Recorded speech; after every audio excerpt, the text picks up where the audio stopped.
19 साल की वैष्णवी। सुबह वो रोज की तरह कॉलेज गई थी, लेकिन लौटते वक्त अचानक लापता हो गई। उसका फोन भी लगातार स्विच ऑफ था। कोई रास्ता न मिलने पर उसके माँ बाप थाने पहुंचे और गुमशुदगी की रिपोर्ट दर्ज कराई। इधर उनके घर से थोड़ी दूरी पर रेलवे लाइन के पास एक व्यक्ति की डेड बॉडी और उसके साथ एक मोबाइल मिला। जैसे ही मोबाइल का लॉक खोला गया, उसमें एक एसएमएस मिला। उस मैसेज में कई अहम बातें लिखी थी और उन्हीं में से एक था L0150 नंबर का एक रहस्यमयी कोड। इसी कोड से जुड़ा था वैष्णवी के लापता होने का पूरा सच। लेकिन इस कोड के रहस्य को सुलझाने में पुलिस को पूरा 1 महीना लग गया और जब तक सच सामने आया तब तक बहुत देर हो चुकी थी, क्योंकि वैष्णवी का शव बेहद बुरी हालत में एक गहरे जंगल से बरामद हुआ। अब सवाल ये था, रेलवे लाइन के पास मिला वो व्यक्ति कौन था? उसके मोबाइल में वैष्णवी का डिटेल्स कैसे आया और उस गुप्त कोड में असल में क्या लिखा था? इस घटना में एक लड़की थी लापता और एक शख्स मृत। पुलिस ने आखिरकार कैसे खोला इस रहस्य का ताला? ये जानने के लिए देखिए आज की सच्ची घटना। नवी मुंबई के रायगढ़ जिले के कलंबोली की रहने वाली वैष्णवी मनोहर बाबर। वो कॉलेज के फर्स्ट ईयर में पढ़ाई कर रही थी। परिवार में थीं मां अरुणा, पिता जो स्कूल बस ड्राइवर थे, बड़ी बहन जो दुबई में नौकरी करती थी और सबसे छोटा 10 साल का भाई। यही 5 लोगों का परिवार था। 12 दिसंबर 2023, वही दिन जिसने सबकी जिंदगी बदल दी। वैष्णवी रोज की तरह सुबह घर से निकली। कलंबोली स्टेशन से लोकल ट्रेन पकड़कर कॉलेज गई। उस दिन शाम तक वो घर नहीं लौटी। मां ने उसे कई बार फोन करने की कोशिश की, लेकिन हर बार फोन स्विच ऑफ मिला। शुरुआत में उन्हें लगा शायद बेटी ने ट्रेन मिस कर दी होगी, जिसकी वजह से देर हो रही है। लेकिन तभी उनके मन में शक हुआ, अगर ट्रेन छूट भी गई होती तो वैष्णवी एक बार फोन करके जरूर बताती। फिर उसका फोन बंद क्यों है? समय बढ़ता गया, रात गहराने लगी, लेकिन वैष्णवी का कोई पता नहीं चला। माँ बाप परेशान थे, समझ नहीं पा रहे थे क्या करें। उन्होंने उसके दोस्तों से भी संपर्क किया, लेकिन किसी को कुछ नहीं पता था। फोन पर बात करने के बाद वैष्णवी की मां को पता चला कि उस दिन वैष्णवी उनसे नहीं मिली थी। ये सुनकर उन्हें थोड़ी अजीब महसूस हुई। उन्होंने तुरंत कलंबोली थाने जाकर लापता होने की रिपोर्ट दर्ज कराई। इसके बाद पुलिस ने विभिन्न जगहों पर तलाशी अभियान शुरू किया।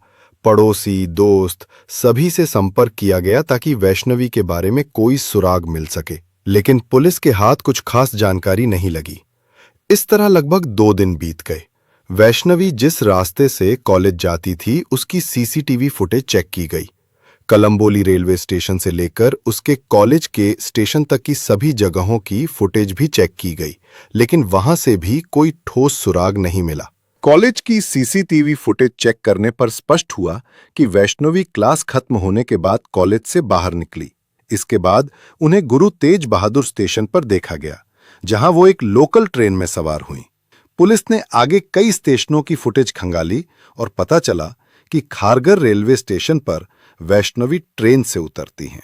यहीं से बड़ा सवाल उठता है, आखिर उन्हें खारघर क्यों जाना पड़ा? कॉलेज के बाद तो सीधा घर लौटना स्वाभाविक था। संदेह गहराते ही पुलिस ने यह जांच शुरू की कि कहीं कोई उनका पीछा तो नहीं कर रहा, कोई उनके साथ था। लेकिन कैमरों में हर जगह वैष्णवी अकेली ही दिखाई दी। उनके आसपास कोई और शख्स मौजूद नहीं था। इसके बाद पुरानी सीसीटीवी फुटेज में देखा गया कि वैष्णवी खारघर रेलवे स्टेशन से बाहर निकलती हैं। बाहर निकलते ही उन्हें एक लड़के के साथ बात करते देखा गया। फिर दोनों खारघर के जंगल की ओर बढ़ते हैं। जंगल के मेन गेट से होकर दोनों अंदर चले जाते हैं।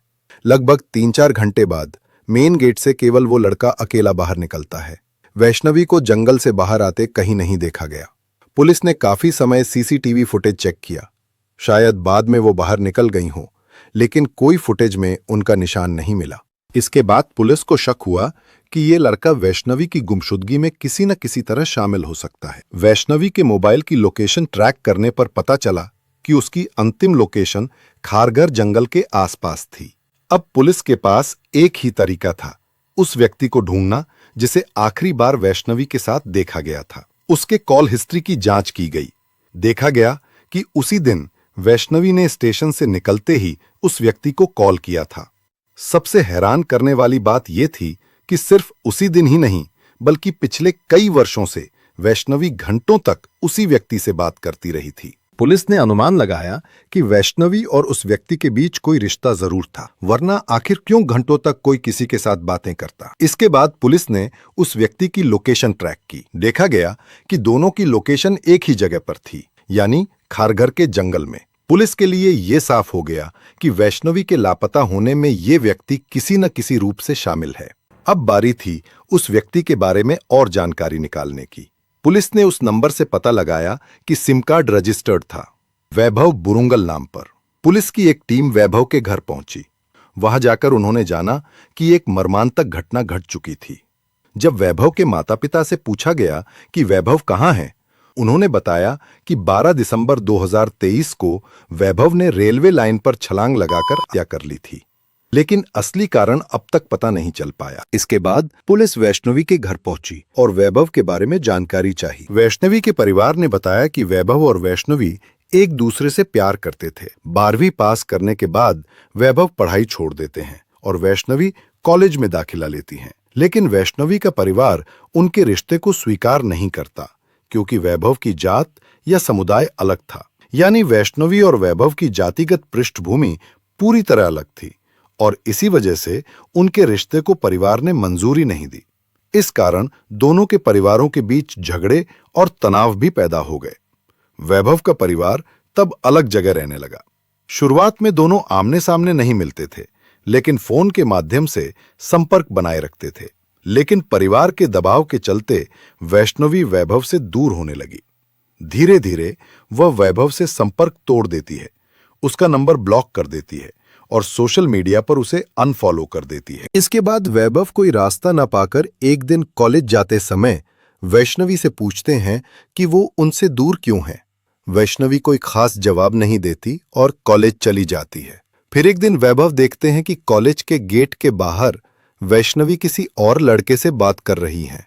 इसके बाद वैभव ये मानने लगता है कि वैष्णवी किसी और के साथ संबंध रखती है और इसलिए वो वैभव की ओर ध्यान नहीं दे रही। अधिक जांच के लिए पुलिस ने जूही नगर थाने से संपर्क किया, जहां वैभव की लाश मिली थी। यह जूही नगर थाना क्षेत्र में दर्ज हुआ था।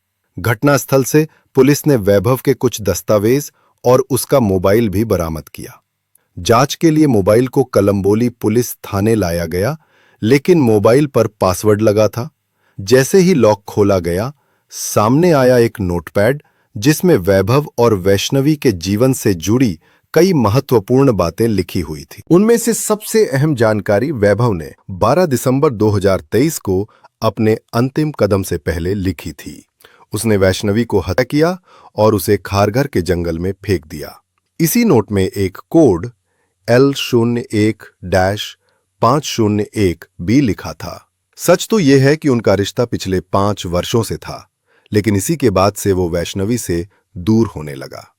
इस बीच कलंबोली पुलिस ऑफिसर्स समझ नहीं पा रहे थे कि इस कोड का असली मतलब और इसके पीछे कोई गहरा रहस्य छुपा है या नहीं। क्योंकि वैष्णवी अभी तक नहीं मिली थी, इसलिए पुलिस के लिए हर कदम बेहद महत्वपूर्ण था। पुलिस ने विभिन्न जगहों पर जांच और छानबीन जारी रखी, लेकिन कोड का मतलब समझ में नहीं आया। समय बीतता गया, पुराना साल खत्म हुआ और नया साल शुरू हुआ। अभी तक वैष्णवी का कोई पता नहीं चला। क्या वो सच में जीवित है या उसके साथ कुछ और हुआ है? पुलिस की जांच लगातार जारी थी, लेकिन वैष्णवी का कोई सुराग नहीं मिला। इसके बाद पुलिस 16 जनवरी 2024 को फिर से खारघर जंगल जांच के लिए गई। उनके साथ वन विभाग का एक कर्मचारी भी था। बातचीत के दौरान पुलिस ने वन कर्मी को बताया कि उनके पास एक कोड है जिसका नंबर L01-501 है। पुलिस अधिकारी अभी तक इस कोड का मतलब नहीं समझ पाए थे। उन्होंने पूछा कि क्या वो इस कोड के बारे में कुछ जानते हैं। तब वो वनकर्मी बोले, हाँ, मैं इसका मतलब जानता हूं। उस वनकर्मी ने पुलिस को बताया कि खारघर जंगल में मौजूद पुराने पेड़ों के हर एक का एक विशेष नंबर होता है और उसी तरह एक पुराने पेड़ का नंबर L01-501 है। पुलिस ने कहा कि उन्हें वहां ले जाया जाए। इसके बाद वो वनकर्मी पुलिस अधिकारियों को एक पुराने बड़े पेड़ के पास ले गए जिस पर लिखा था L01-501। पुलिस अधिकारियों ने अनुमान लगाया कि इस क्षेत्र के आसपास वैष्णवी से जुड़ी कोई महत्वपूर्ण जानकारी छिपी हो सकती है। उन्होंने पेड़ के आसपास विभिन्न जगहों पर तलाशी अभियान शुरू किया। थोड़ी दूर जाकर उन्होंने देखा कि एक मृत शरीर पड़ा है। बाहर से यह पहचान पाना मुश्किल था कि ये वास्तव में कौन है, लेकिन घटनास्थल से कॉलेज का आईडी कार्ड, बैग, घड़ी और वैष्णवी जिस कपड़े में थी वो कपड़ा मिला। इसे देखकर साबित हो गया कि ये वैष्णवी की लाश थी। दहे को पोस्टमार्टम के लिए भेजा गया। उसके परिवार को उसके कपड़े और कॉलेज का आईडी कार्ड दिखाया गया। ये देखकर उन्होंने तुरंत पहचान लिया कि हाँ, यह वैष्णवी ही है। परिवार आंसुओं में टूट गया। वे कभी सोच भी नहीं सकते थे कि उनकी प्यारी छोटी बेटी के साथ इतना मर्मांतक हादसा होगा। असल में अगर पुलिस अधिकारियों ने शुरुआत में वन विभाग के साथ जोरदार संपर्क और सहयोग करके जांच की होती, एक कोड का मतलब समझ पाते। वैष्णवी के माता पिता अगर समाज के रीति रिवाज और जातीय भेदभाव को ध्यान में नहीं रखते और बेटी को वैभव से दूर नहीं करते, तो शायद आज वैष्णवी के साथ यह दुखद घटना नहीं होती। वैभव अगर सच में उसे प्यार करता तो कभी अपने प्यार के लिए किसी को इतनी निर्मम परिस्थिति में नहीं डालता। सच्चा प्यार का मतलब ये नहीं कि किसी के साथ हमेशा रहना जरूरी है। अगर वो तुम्हारी नहीं है तो इसका मतलब ये नहीं कि किसी और के लिए भी नहीं हो सकती। प्यार एक पवित्र भावना है, लेकिन इसे जबरदस्ती या अपराध के रास्ते पर व्यक्त नहीं किया जाना चाहिए। वैष्णवी और वैभव की ये घटना हमें सिखाती है कि प्यार का मतलब सिर्फ पाना नहीं है। कभी कभी दूर रहकर भी किसी को प्यार किया जा सकता है। वैभव के कदम चाहे कितने भी प्यार से प्रेरित हों, कानून की नजर में कभी स्वीकार्य नहीं है। हर इंसान को स्वतंत्रता और जीवन जीने का अधिकार है। किसी का प्यार दूसरों पर दबाव बनाने का कारण नहीं होना चाहिए। किसी भी प्रकार का अपराध सही नहीं है। यदि आप कभी किसी समस्या का सामना करें तो जरूर पुलिस या प्रशासन की मदद लें। वीडियो में प्रस्तुत सभी जानकारी इंटरनेट के खुले स्रोतों से ली गई है और सिर्फ शैक्षिक उद्देश्य के लिए बनाई गई है। घटना को पूरी तरह सतर्कता और सम्मान के साथ पेश किया गया है। वीडियो में इस्तेमाल अधिकतर तस्वीरें AI द्वारा बनाई गई हैं, जिनका वास्तविकता से कोई मेल नहीं है। कृपया भ्रमित न हो। यदि आपको वीडियो पसंद आया हो तो कृपया हमारे चैनल को सब्सक्राइब करें, लाइक करें और शेयर करें। ऐसे कहानी लोगों को सचेत करने और अपराध से दूर रखने में मदद करती हैं।